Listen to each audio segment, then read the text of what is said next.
été président de Picardie Nature durant un septennat, 7 ans, au début à peu près au milieu des années 90. Donc on était à une époque où la prise en compte de l'environnement, je dirais, commençait à devenir une priorité.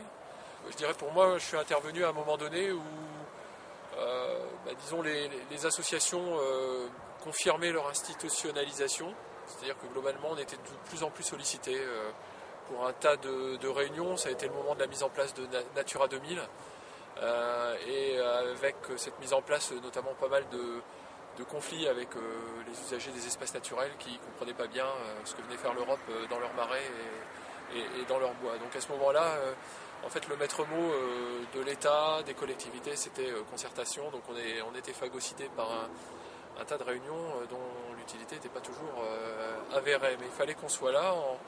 On a essayé d'assurer, tout en assumant une autre mission qui est d'essayer de produire, de synthétiser de l'information sur la nature, puisque à ce moment-là, ça reposait encore beaucoup sur des spécialistes bénévoles. Il y avait globalement assez peu de professionnels.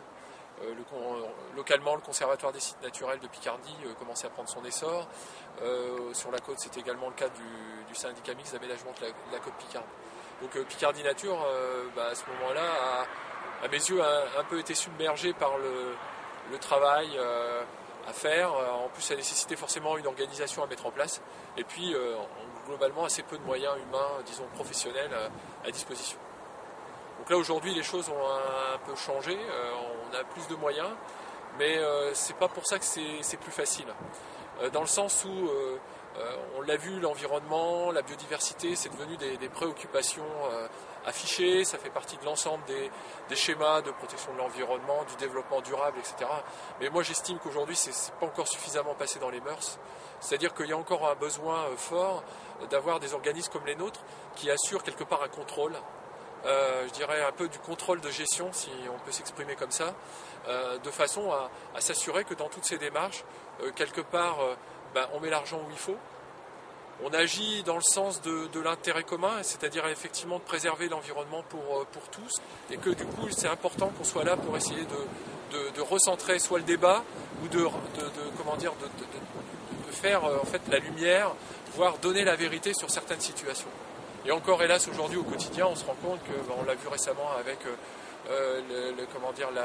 la chasse en période de froid, ça ne devient pas automatique effectivement de se préoccuper de la situation des populations d'oiseaux. En ce moment, le schéma des carrières est en train d'être vu et on se rend compte que les carriers essayent toujours de gratter, d'essayer d'exploiter des zones humides. Au quotidien, les cas de remblaiement de zones humides sont quand même, restent encore assez fréquents, je dirais trop fréquents.